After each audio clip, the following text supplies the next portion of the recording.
Hey everybody, this is Jim the Tabletop Engineer and welcome to a new playthrough video. Today I'm playing 4 Against Darkness, and if you've been following along, my heroes are all level 4. I am in this dungeon and I'm facing a catoblepus. I need to defeat this creature. This is picking up right where I left off in the last episode. It is a level 4 creature with 4 life. I did the save for the gaze, which they did lose, and now I've got to fight this thing. So my warrior, who is now level 4, he gets +4 attack. And by the way, the catoblepus also gets just 1 attack, so that's why there's no die here, although I guess I could put one in there. All right, I rolled a 3 + 4 is 7, which is greater than 4, so it loses 1 of its life points. The priest steps up, +3. 3 + 3 is 6. She takes it down another one. Now it drops to level 3 because when a weird or a boss hits their halfway life point, they drop a level. It's like they're getting easier to kill. All right, the rogue steps up at +0, and a 3 + 0, he does manage to do it. Can the wizard? The wizard is -1. 3 - 1 is 2, so the wizard misses. The catoblepus will attack the warrior, who is +2 defense. 2 + 2 is 4, which beats 3, so he's okay. He swings, and 2 + 4 is 6, which defeats the catoblepus. That was pretty easy. Level 4, yeah. Treasure +1. All right, so we go to the treasure roll. I'm always surprised at how easy these monsters are. Now, the bosses can be kind of crazy, especially the Chaos Lords, but when you get level 3 and level 4 heroes, the minions and the vermin are pretty easy, and some of the weirds are pretty easy. All right, a 5, and it was catoblepus was +1. That's a 6, which is 1 random magic item. So the magic item is on page 34. I rolled a 3, which is fool's gold. I don't need it. I never bribe monsters, so I don't really want it. All right. The good news is, by killing the catoblepus, I got a boss killed. I also get to increase the final boss modifier. So I'm going to use this to try to level up my wizard. My wizard is currently level 4. It gets hard to level them up to 5 because you basically have to roll a 5 or higher. You have to beat the number of the level. So with level 4, I have to roll a 5 or 6 on a d6, and I failed. All right, so that goes away. It just gets really tricky, and then you have to get them all to level 5 before you can move on to the next expansion book. They all have to be level 5. All right, let's keep going. I am in this room, which means I need to backtrack. Actually, yeah, I'm just going to backtrack once. You roll a d6, and on a 1, there's a wandering monster. There's not. So I'm going to go down this hallway, see what's there. That is a 3-3. A 3-3 is a hallway with a door. So there's a door here, corridor, door, corridor. All right. What is in this corridor? You roll 2d6, you add them. That's a 9. And then I look on the corridor section here. When I roll a 9, empty. All right, so it is empty. And let's go through this door. That is a 6-1. 6-1 is a huge room. Now I could connect that room to this one right here, which is what I'm going to do because it's 1, 2, 3, 4, 5, 6.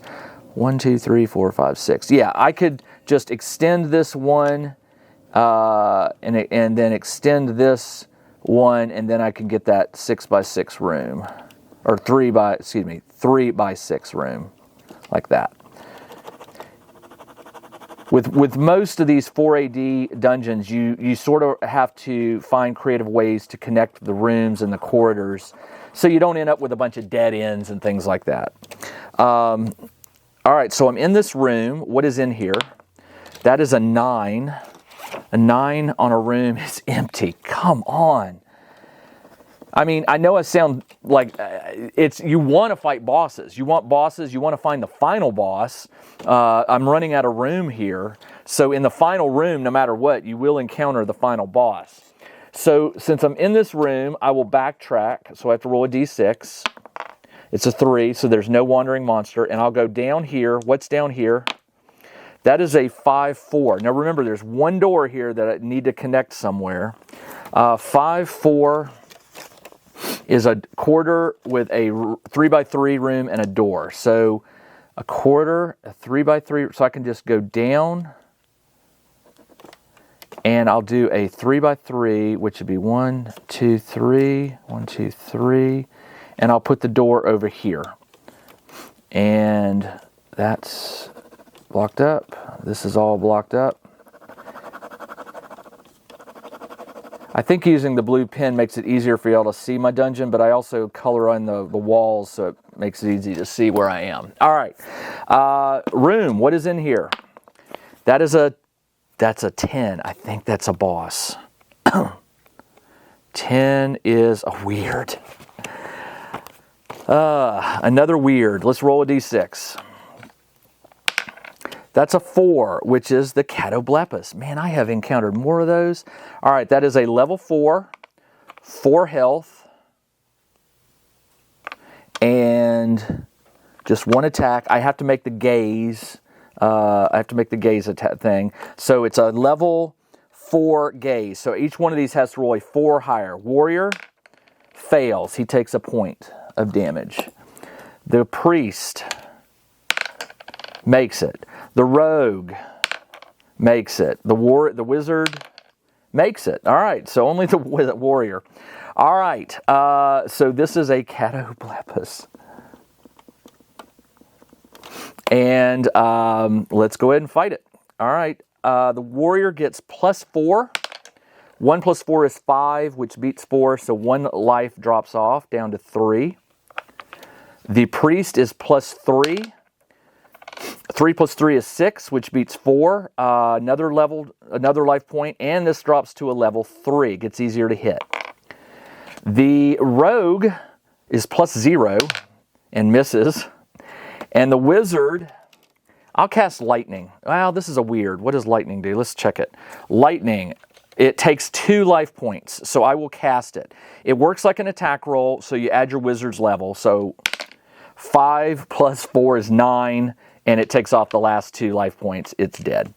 Woohoo! All right, so I get a boss killed, and the modifier goes up to 4, increasing the likelihood of finding the final boss. The catus is +1 treasure, so I'll roll for the treasure. 3 + 1 is 4. 2d6 times 5 gold. 10 times 50 gold. Okay. I am going to have to backtrack. Oh, no, I don't. I'm in this room. There's a door. Where does it go? 2-6. 2-6 is a corridor with a door. So it goes like this, and there's a door here. All right, so I'll just keep it. I'm trying to avoid linking it to here because then there's no final boss. Let's go through. Oh, there's a quarter. What is in here? 12. Ooh, a 12 on a quarter is empty. Empty. Let's go through that door. That is, I know what that is. 5-6 is a big old room, and it fits in there like 3, down 2, and then over 2, and then there's a door here. And hold on, down to over to no, sorry, there's a door there. Goes down 2, over a door, and then over. 1, 2, 3. Yep, kind of odd looking, but that's fine. All right, so a room. Let's see what it is. That is a 5. A 5 on a room. 5 is special feature. Roll a d6. Special feature. That's a 2. A temple. As soon as a character. Okay. Didn't I already have one of those? Thought I did. I had. Thought I did. Maybe not. I had a temple. Yeah, I did. Character 1 gaze was okay. So I don't know if you can have more than one, but I guess you can. So we found another temple. Let's go through this door. If I find a room, we're going to call that the final room. If not, if it's a quarter, we'll just see what happens. All right, so that is a 3-1, which is a room with a door. All right, so it's not a big room. 3, and then it jumps over with a door here. All right, so there is a possibility that there could be another room below it. So this is a room. It is a 9. A 9 on a room, it should be empty. Empty. And there's one door. 3-6 is, yep, a room. And it's a 1, 2, 3, 4, 5, 6, 7, 8, 6, 7, 8. 8 squares, so I can make that a 3 by 3. So we'll just end it. This is the final boss. We'll roll for the boss. Okay, final boss. D6. A 5. I did not want that. It's a Chaos Lord. All right, the Chaos Lords can be really bad. All right, the Chaos Lord. You have, all right, first off, it's a final boss. So normally he's a level 6. Let's just do this. He has 4 life normally. 4 life. 3 attacks. Oh, man. And 2 treasure rolls at +1. It says, before you begin, roll a d6 to determine his special power. 4 is Evil Eye. Characters must roll 4+ or be at -1 on all defense rolls until the Chaos Lord is slain. All right, we'll do that in just a second. But first, I have to do the fact that he is the final boss. The final boss gets... Check out the new RPG and Wargame newsletter. Each week, the Tabletop Engineer shares news, products, Kickstarters, and much more related to the gaming hobby. It's free to subscribe, so check out the link in the video description below to sign up. Okay, come on. Where is that thing? Running out of room. No. Final boss. Page 43. I need to remember this. All right. It says the final boss has 1 additional life, so he's got 5 life points. 1 additional attack, so 4 attacks, and automatically fights to the death. The gold piece treasure of the boss is tripled or increased to 100, whichever is best. If it has a magic item, you will find 2 magic items instead. Killing the final boss and moving out of the dungeon ends the adventure. Okay, so here's what we're going to do. The 4 is whether or not all my heroes have -1 defense. So I have to save versus 4. And let me just double check that, but it said, I think it was a save. Chaos Lord. Characters must roll 4 or higher. Okay. The warrior did. He's okay. The priest did. She's okay. The rogue did. Woo! And the wizard did not. So the wizard is at -1 defense. Normally +0, but -1. That's not good. All right, so let's hope we can kill this guy. All right, so we're coming at the Chaos Lord with the warrior first. He will swing at +4. Excellent. Exploding 6. 6 + 4 is 10. 10 + 4 is 14.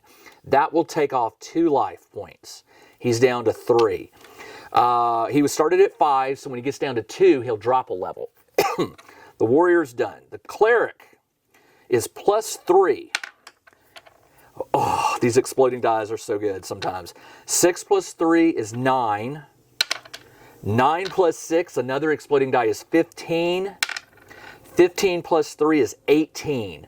6 into 18 is 3. That is enough to take out the remaining life, and they finish that Chaos Lord off easy. All right, he didn't even get to attack. All right, let's do the 2 treasure rolls. Actually, it's just 1 treasure roll. But no, the Chaos Lord said 2 treasure rolls, didn't it? Boss, 2 treasure rolls at +1. So let's do the first treasure roll. And by the way, oh, you know what? I didn't roll for the Catoblepus that I killed. So now I also get another one for the Chaos Lord. So I got 2 level kills here to deal with. All right. First treasure roll. Plus 2, right? +2 on the boss. Chaos Lord is 2 treasure rolls at +1. Sorry, +1. Ah, nice. All right, so that is a treasure, but remember I get 2 treasures. So the first treasure is a Ring of Teleport. I'll give that to the Cleric. I think it can only be used by the Wizard, though. Let me double check that. Ring of Teleport allows the user to automatically pass a defense roll by moving that character out of the room. The character cannot take place in the current combat, but rejoins the party as soon as the combat is over. After using it, loses its power and becomes 1d6 + 1. The Wizard has one. I keep forgetting that the Wizard has a Ring of Teleport. So now both of them have it. It's just a way to get out of that room safely if you're dying. You pass a defense roll by moving out of the room, but you just can't come back and fight. All right, the second magic treasure is a Potion of Healing. Okay, Potion of Healing. I've got lots of those, and I've also got those instant ones from previous editions. My Wizard also has a Fireball Staff, which I keep forgetting, which has 2 fireball shots. All right, there's the treasure. So the second treasure roll is +1. That's 3 + 1 is 4. This is 2d6 × 5 gold. 6 × 5 is +30 gold.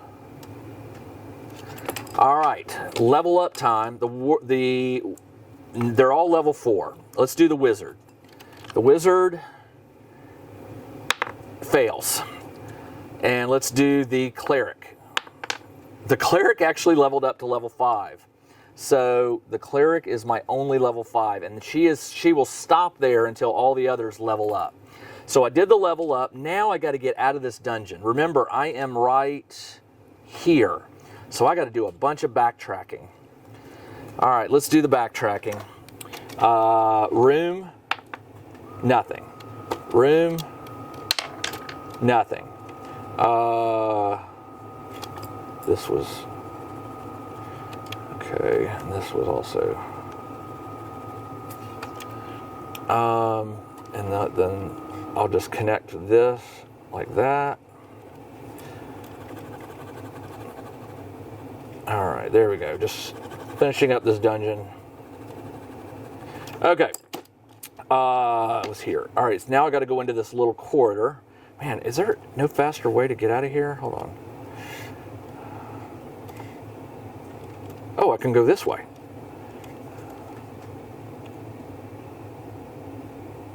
I didn't test this. It's a corridor. Let's see what it is. It's an 8. An 8 on a corridor is empty. All right. Now we can go here, roll. That's nothing. Go here, nothing. Go here, nothing, and then into the entry, and that is out. All right, so one of my heroes has reached level 5. Hopefully, and I'll keep this at 7. Hopefully, in the next dungeon, I'll hit enough bosses and maybe final bosses that my other 3 heroes can level up as well. It gets hard to roll those 5s and 6s on the D6, but once they all hit level 5, I have a book after that. Do I have it here? Let me see. Do I have it? I don't have it with me, but it is an expansion book that allows me to take my heroes into more dangerous dungeons, more different bosses, all that kind of stuff, which means I'm going to have to make some more of these for the new creatures. All right, that is it for this episode. I will be back soon with the next episode. My heroes will take on a new dungeon and hopefully maybe level up. We shall see. I'm going to call this the Catoblepas spawning lair, because there were a lot of them. All right, this is Jim the Tabletop Engineer. Thanks for joining me on this game of 4 Against Darkness. I hope you enjoy watching it. It's fun. It's mindless fun with a little bit of combat, a little bit of tactic, a little bit of luck, and just, you know, I don't get to play as a player much. I usually play RPGs as the dungeon master or game master. So this is just It's just fun. It's fun to take some heroes and go find some treasure and kill some creatures. All right, I'll be back soon with the next episode. Until then, everybody, take care.